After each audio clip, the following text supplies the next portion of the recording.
Olá pessoal do nono ano, vamos para a devolutiva da semana de 13 a 17 de julho. As devolutivas das questões da atividade da página 167, atividade 1, ok?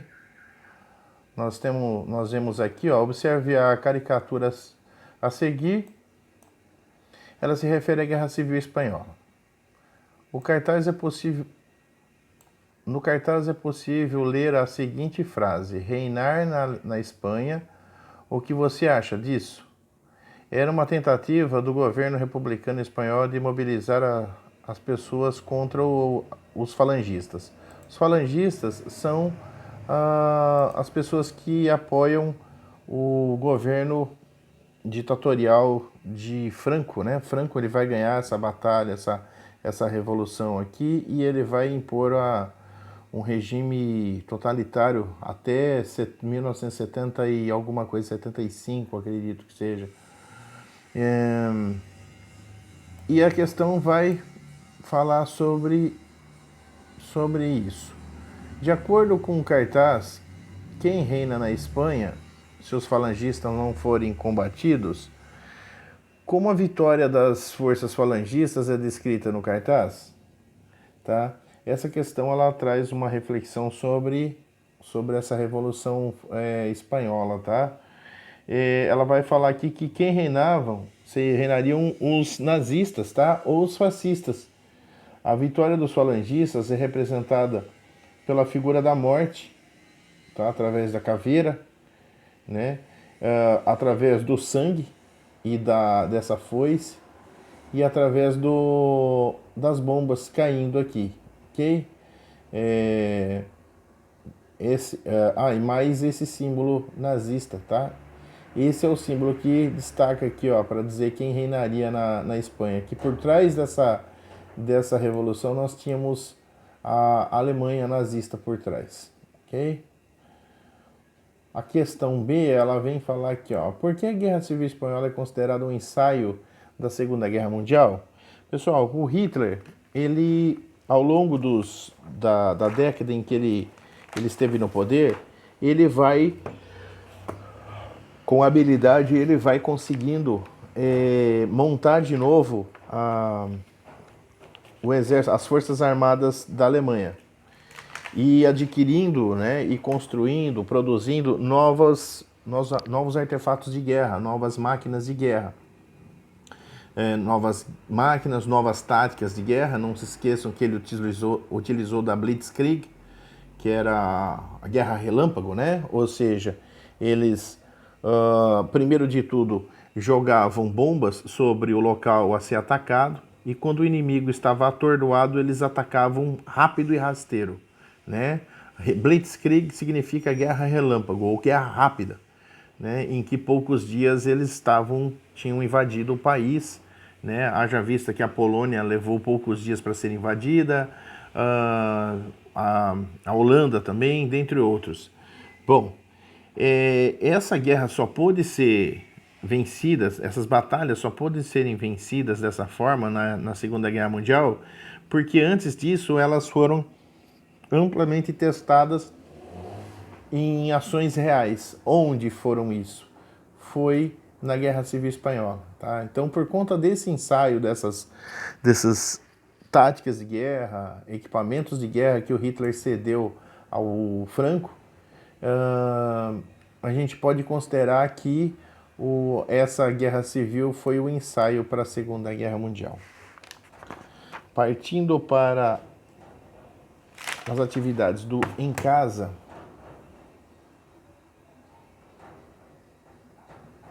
página 174, eu acho que eu passei. Não, ainda não.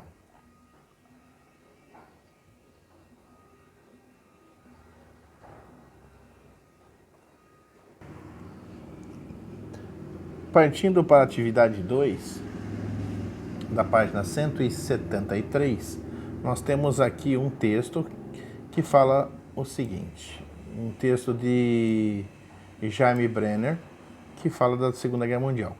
Há quem diga que a guerra é guerra, vale tudo. Outros afirmarão que cometeram crimes horrorosos apenas porque seus chefes ordenaram. Afinal, homens normais que adoravam seus filhos, cuidavam de animais e davam dinheiro a campanhas de caridade, transformaram-se em verdadeiros monstros. Resta saber se horríveis condições de guerra criaram esses monstros ou apenas os libertaram da fachada civilizada do homem. Então, pessoal, a questão A, ele pede o seguinte: interprete a parte grifada do fragmento. Que reflexões o autor propõe? Essa parte grifada, ok? O que o autor propõe sobre essa parte grifada? Que fala assim: resta saber se as horríveis condições de guerra criaram esses homens ou apenas os libertaram da fachada civilizada do homem. Pois bem, pessoal, essa reflexão ela propõe, tá, uma seguinte questão, que seria de um lado ou fruto, né, da ganância dos governantes, né, que pretendiam com as expansões territoriais e mais os seus anseios de vingança, né, os seus desejos de vingança, promover tamanha atrocidade, ou também da maldade e do gosto pela atrocidade, né, contida dentro do homem comum, dentro do nosso subconsciente, sempre dentro do nosso ser. E essa é a reflexão que faz. Quais delas seriam o motivo de tamanha perversidade, de tamanho horror da Segunda Guerra? A questão 2, a questão B, ela vai falar assim: considerando o que você estudou sobre a ascensão do fascismo e sobre a Segunda Guerra Mundial, o que você observa nos dias atuais? Você acha que tragédias como as que estudou nos últimos 2 módulos podem se repetir? E justifique a resposta. Pessoal, essa é uma resposta pessoal, ok? Cada um vai expor da forma que achar melhor, de que ele melhor lhe prouver. Porém, eu vou dar a minha justificativa, tá? Eu acredito que possa acontecer novamente, tá? Porém, para que isso aconteça, né, eu acredito que se o relaxamento dos órgãos mediadores dos conflitos, como a ONU, continuar sendo desrespeitadas, né, continuar sendo conivente com os desrespeito dos tratados e acordos há muito tempo assinados e propostos, poderão haver conflitos, né, novamente. Os conflitos que ainda continuam no mundo, os conflitos étnicos, religiosos, econômicos, vários conflitos que ainda existem no nosso mundo podem vir a tornar esse mundo um mundo propício a uma outra guerra de dimensões como a da Segunda Guerra Mundial. Ok? Continuando, a página 174, o análise das imagens, ele vai fazer um questionamento sobre essa imagem aqui. Ou melhor, primeiro de tudo é sobre um texto. Leia uma orientação do comando das tropas alemãs durante a Segunda Guerra e responda as questões a seguir em seu caderno. O bolchevismo é o inimigo mortal da Alemanha Nacional Socialista.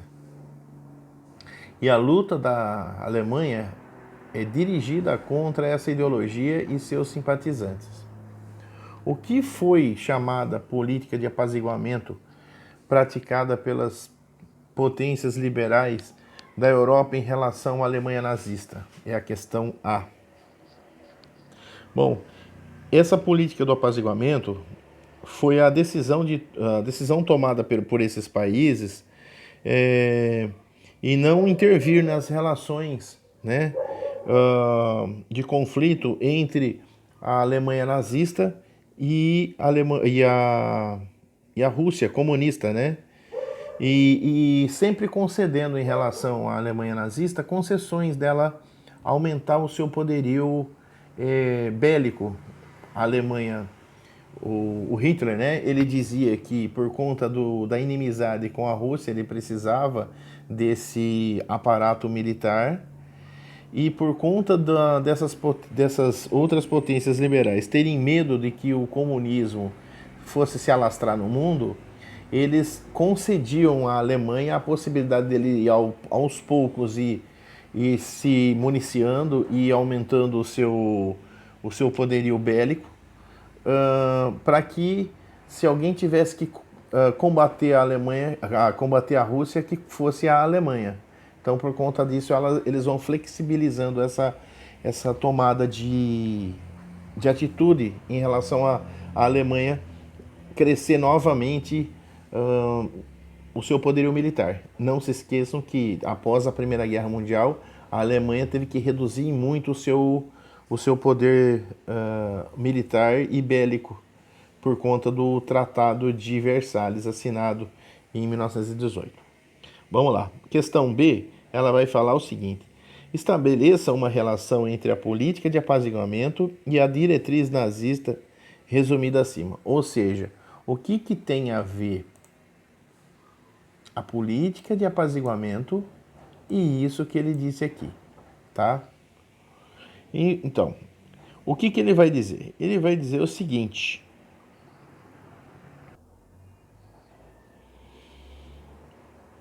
que era o seguinte, que os países liberais, né, consideravam o nazismo, né, um sistema ainda um pouco melhor que o comunismo, né, e que deveria ser combatido por Hitler. E Hitler, ele usa desse argumento e dessa possibilidade para fazer com que o bolchevismo seja visto com maus olhos e combatido pela Alemanha. Bom, vamos lá. Na questão C, vai falar quais foram as consequências da política do apaziguamento. Lembre-se que eu falei que as políticas, os estados liberais, né, os países liberais, foram concedendo à Alemanha a possibilidade dele se reorganizar militarmente, né? E isso foi dando tempo para o Hitler, tempo necessário a ele para militarizar toda a Alemanha, tá? E deixá-la pronta para ações ofensivas e de crescimento, de expansão, né, do seu território. Coisas que os países liberais não esperavam, não achavam que isso iria acontecer. Na questão 2, vai falar sobre um filme, tá, de 2014, chama-se Caçadores de Obras-Primas. Durante o declínio de Hitler na Alemanha, um grupo de 3 especialistas em artes vindo de países diferentes foi reunido para reencontrar obras de artes roubadas pelos nazistas em diversas regiões da Europa durante a Segunda Guerra Mundial. O grupo tinha como um desses objetivos recuperar as obras para devolvê-las aos seus respectivos donos, muitos deles vindos de famílias judias. Além do risco de buscar essas obras em território inimigo, na Alemanha, os especialistas corriam contra o tempo porque tinham informações de que os alemães receberam ordens para destruir todo o acervo em caso de derrota do país. Seria lindo e maravilhoso se isso fosse verdade, se alguém tentasse resgatar isso. Porém, pessoal, essas obras de arte, muitas delas, foram encontradas anos depois não só as obras de arte, mas muita fortuna, né? muito dinheiro, muito ouro que foi roubado e saqueado naquele tempo, foi encontrado, pasmem, nos bancos suíços, tá? O que justifica o porquê a Suíça nunca ter entrado na guerra. Ela era a fiel depositária, né, de todos esses bens roubados e saqueados de famílias aí. E nunca ninguém, depois do conflito, foi raro como é que fala? O sucesso de ter encontrado os donos dessas obras de arte saqueadas, né? Porque muitas famílias simplesmente desapareceram do mapa. Vamos lá. O que explica o fato de os nazistas terem conseguido roubar obras de arte em várias regiões da Europa? Ora, o que vai falar, o que a resposta sobre isso é por conta da invasão. A invasão que os alemães fizeram sobre os outros países. Durante a ocupação, muitas relíquias de família, muitas coisas que são consideradas verdadeiras fortunas, né? E verdadeiras relíquias em termos de obras de arte e tudo mais, foram saqueadas por esses alemães. O B. Por que parte dessas obras pertenciam a famílias judias? Não se esqueçam, pessoal, porque esses judeus foram sistematicamente cercados, presos, usurpados, ou seja, roubados, né? Ao qual não só os seus bens, não só as pessoas foram eliminadas, como os seus pertences foram levados e entregues ao governo alemão, ok?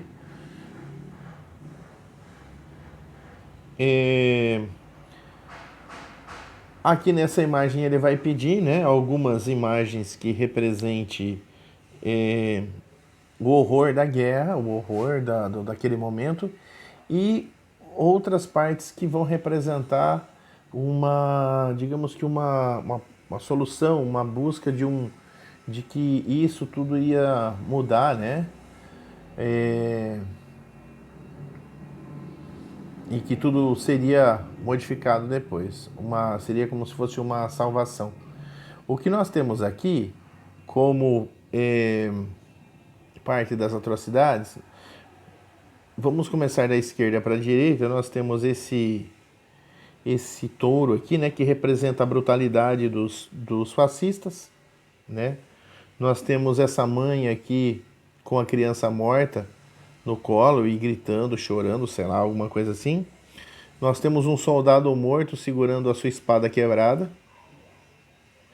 Nós temos esse cavalo, né, que agoniza, que representa a dor.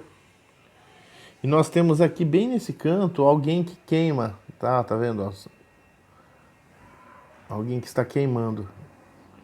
Isso é a representação das atrocidades. Já a representação o que indica a esperança, né, de um futuro melhor, são duas.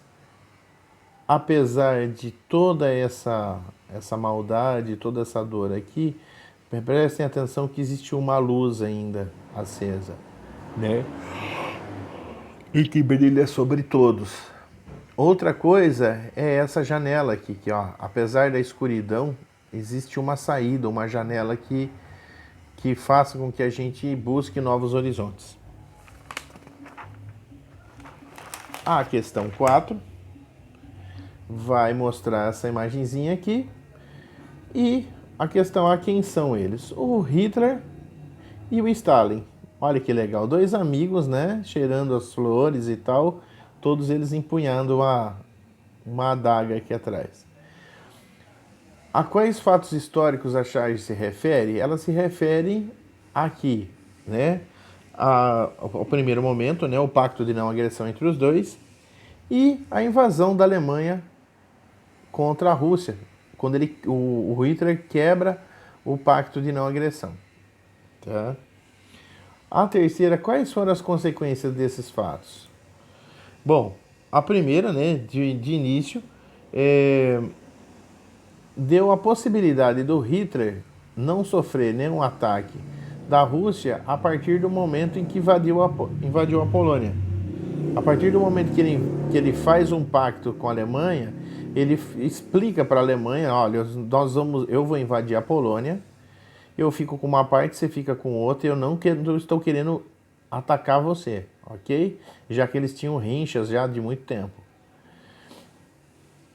E num segundo momento, o que indica? Quando o Hitler invade a Alemanha e quebra o pacto de não agressão, isso provoca uma reação da Alemanha, que ganha em Stalingrado e empurra a Alemanha para trás até Berlim, até o final. Na realidade, apesar de muitos filmes mostrarem os americanos, os aliados chegando na Alemanha, tentando procurar o Hitler, quem chega primeiro na Alemanha é o Stalin, viu? O Stalin, ele é praticamente o grande vencedor. É o cara que primeiro chega em Berlim e sufoca Hitler, né, que tem que viver dentro de um bunker. A questão 5, vamos lá. Ele pede para falar quais assim, questões sobre esse texto, esse poema, né? A primeira, justifique o título do poema. Ele traz a visão e os impactos da guerra de quem viveu, né? Quem viveu isso pôde perceber, né? Que o Mar Furioso trazia as alianças, né? Dos torpedeados, né? Fotografias de um assassino, são pessoas que lutavam na guerra.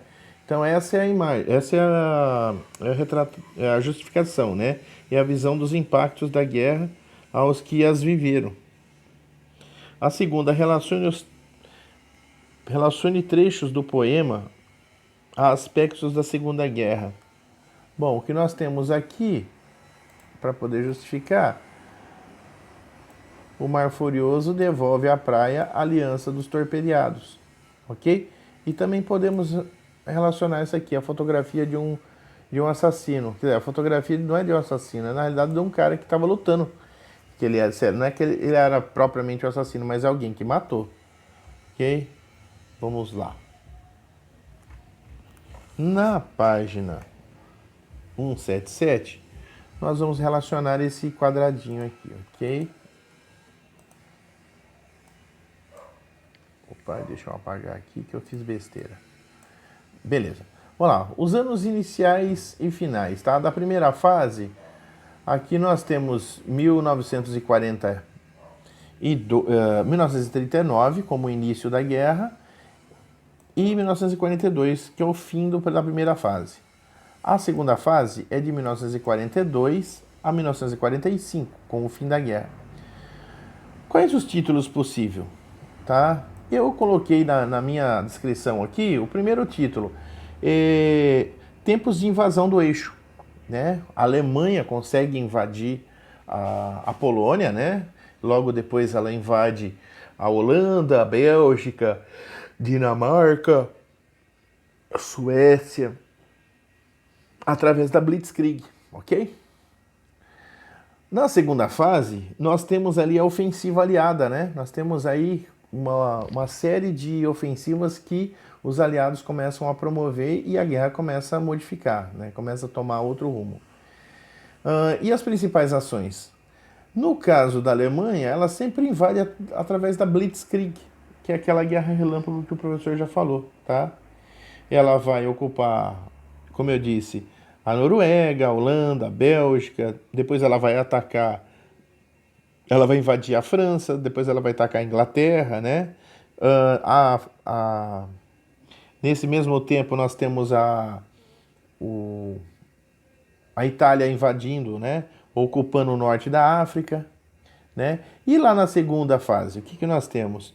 Nós temos 3 grandes frentes de batalha. Nós temos a Batalha de Stalingrado, né? Que acontece logo após a quebra do tratado entre o Hitler e o Stalin. A Batalha de Stalingrado, que vai fazer, eles vão vencer em Stalingrado e vão empurrar os soldados alemães até para dentro da Alemanha e vão invadir Berlim. Nós temos lá na França o ataque do dia D, onde os aliados tem, tem sucesso nas praias e invadem a, a França, né, botando os alemães para correr até para dentro da Alemanha. Nós temos no sul, né, os americanos, junto inclusive com os brasileiros, que após eles empurrarem após os americanos empurrarem os alemães para dentro da Itália, os brasileiros ajudam a empurrar para dentro da Alemanha. E também temos lá do outro lado do Pacífico as bombas, né, que os Estados Unidos usa no Japão para acabar com a guerra e acabar por completo, ok? O vídeo se encerra aqui. Até o próximo, pessoal. Grande abraço.